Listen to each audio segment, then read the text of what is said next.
Chapter 11. Sarm the PriestKing. I turned from the railing to observe the great ramp, for which pasangs in a great spiral approached the platform on which I stood. Another priest-king, mounted on a low oval disc, which seemed to slide up the ramp, was approaching. The new priest-king looked a great deal like Misk, save that he was larger. I wondered if men of my species would have difficulty telling priest-kings apart.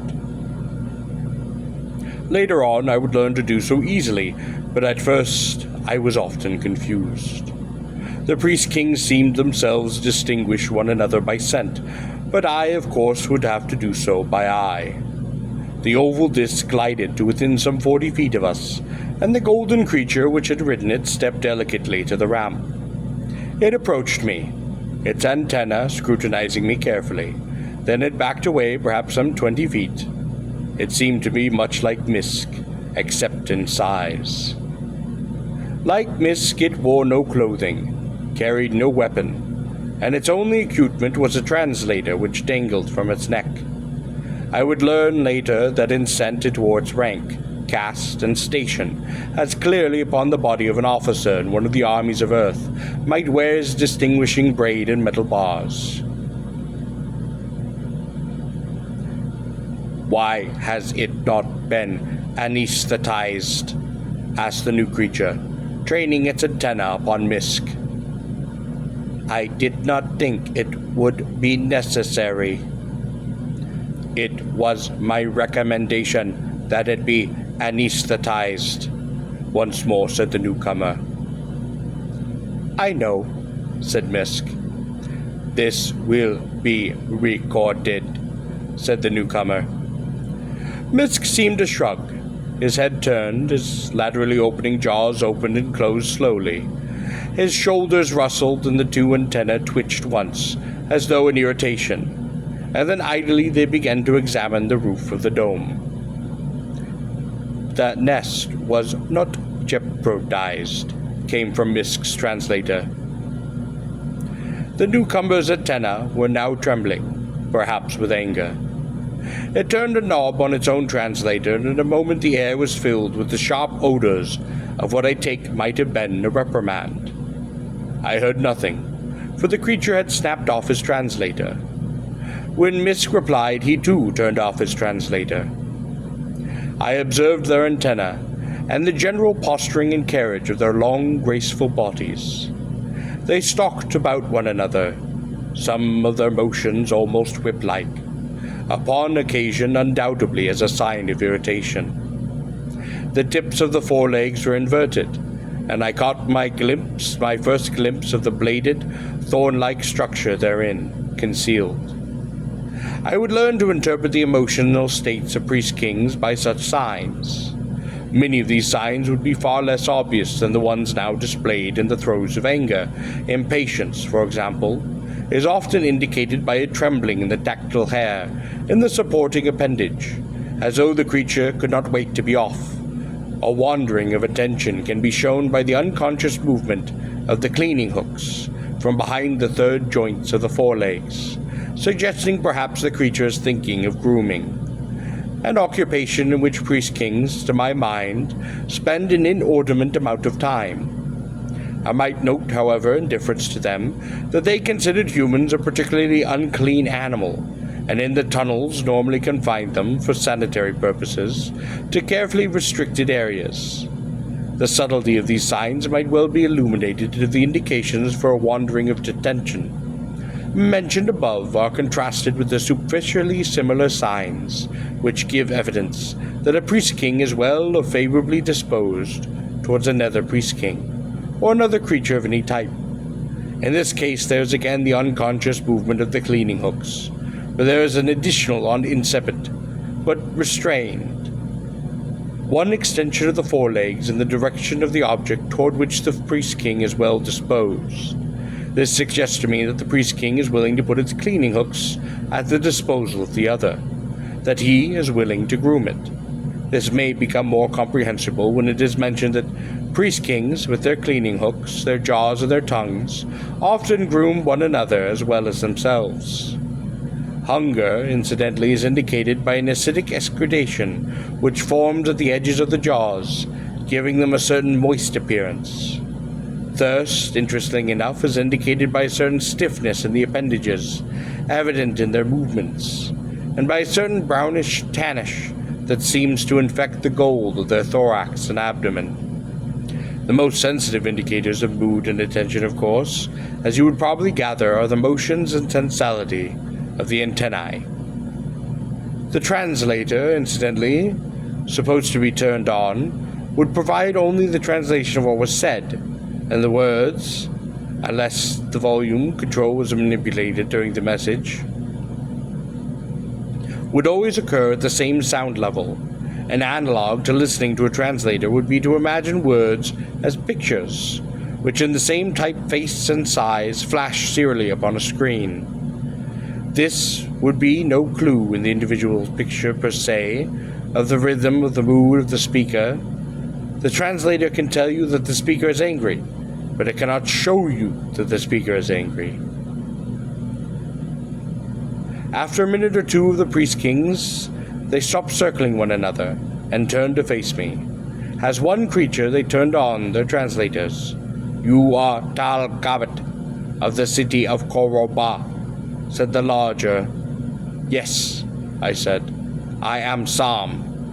I am beloved of the mother and firstborn." "Are you the leader of the priest-kings?" I asked. "Yes," said Sarm. "No," said Misk. Sarm's antenna darted in Misk's direction. "Greatest in the nest is the mother," said Misk. Sarm's antenna then relaxed. "True," said Sarm. "I have much to speak of with the priest-kings," I said. "If the one who you call the mother is chief among you, I wish to see her." Sarm rested back on his posterior appendages. His antennae touched one another in a slightly curling movement. "None may see the mother, save her caste attendants and the high priest-kings. The first, second, third, fourth, and fifth born. Except on the 3 great holidays," said Misk. Sarm's antenna twitched angrily. "What are the 3 great holidays?" I asked. "The nest feast cycle," said Misk. "Tola, Tolamand, and Tolama." "What are these feasts?" I asked. "They are the anniversary of the nuptial flight," said Misk. "The feast of the deposition of the first egg, and the celebration of the hatching of the first egg." "Are these holidays near?" I asked. "Yes," said Misk. "But," said Sarm, "even on such feasts, none of the lower orders may view the mother. Only priest-kings." "True," said Misk. Anger then suffused my countenance. Sarm seemed not to notice this change, but Misk's antenna perked up immediately. Perhaps it had experience with human anger.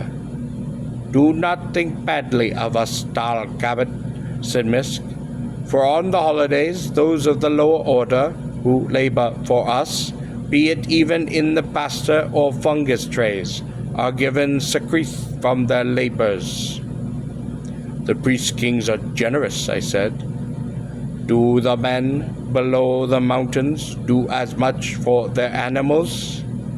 "No," I said, "but men are not animals." "Are men priest-kings?" asked Sarm. "No," I said. "Then they are animals." I drew my sword and I faced Sarm. The motion was extremely rapid and must have startled him. At any rate, Sarm leapt backward upon his jointed stalk-like legs with an almost incredible speed. He now stood almost 40 feet from me. "If I cannot speak to the one I call the mother, perhaps I can speak to you," and I took a step towards Sarm. Sarm pranced back angrily, his antenna twitching with agitation, and we faced one another. I noticed that the tips of his forelegs were inverted, unsheathing the 2 carved horn-like blades which reposed there. We watched one another carefully. From behind me, I heard the mechanical voice of Misk's translator. But she is the mother, and we of the nest are all her children. I smiled. Sarm saw that I did not intend to advance further. His agitation ceased, although his general attitude of wariness was not relaxed.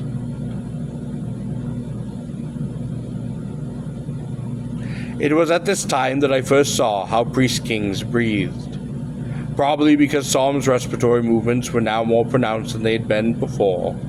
Muscular contractions in the abdomen take place within the result, and the air is sucked into an air system through 4 small holes on each side of the abdomen. The same holes serving also in exhalation vents. Usually the breathing cycle, unless one is quiet and closely listens, cannot be heard, but in the present case I heard and could hear quite clearly from distance of several feet the quick intake of air through the 8 tiny mouths in Sarm's abdomen, and it almost immediately expellited through the small appendages. Now the muscular contractions in Sarm's abdomen became almost unnoticeable. I could no longer hear the evidence of his respiratory cycle. The tip of his foreleg were no longer inverted, with the result of the bladed structures having disappeared, and their small 4-jointed hook-like prehensils were now fully again visible. The tips delicately approaching one another. Sarm's antennae were calm, and he regarded me. He did not move. I would never find myself fully able to adjust to the incredible stillness with which a priest-king can stand. He reminded me vaguely of the blade of the golden knife. Suddenly Sarm's antenna pointed at Misk. "You should have anesthetized it." "Perhaps," said Misk. For some reason, this hurt me. I felt that I had betrayed Misk's trust in me, and I had behaved as not a fully rational creature, that I had behaved to Sarm as he had expected me to. "I am sorry," I said to Sarm, and I resheathed my sword. "You see," said Misk. "It is dangerous," said Sarm. I laughed. "What is that?" asked Sarm, lifting his antenna. "It is shaking and curling its antenna," said Misk. On the receipt of this information, Sarm did not shake, nor did his antenna curl. Rather, the blade-like structure snapped out and back, and his antenna twitched in irritation. I gathered one did not shake and curl one's antenna upon the priest-kings. "Mount the disc, Tal Cabot of Koroba," said Misk, gesturing with his foreleg to the flat oval disc which had brought Sarm to our level. I hesitated. "He is afraid," said Sarm. "He has much to fear," said Misk. "I am not afraid," I said. "Then mount the disc." I did so, and the 2 priest-kings stepped delicately onto the disc to join me, in such a way that one stood on each side and slightly behind me. Scarcely had they placed their weight upon the disc when it began to smoothly and silently accelerate down that large ramp which led toward the bottom of the canyon. The disc moved with great swiftness, and it was with some difficulty that I managed to stand upon my feet, leaning into the blast of air which rushed past me. To my annoyance, both of the priest-kings seemed immobile, leaning alertly forward into the wind. Their forelegs were lifted high, their antennae lying flat and streaming backwards behind them.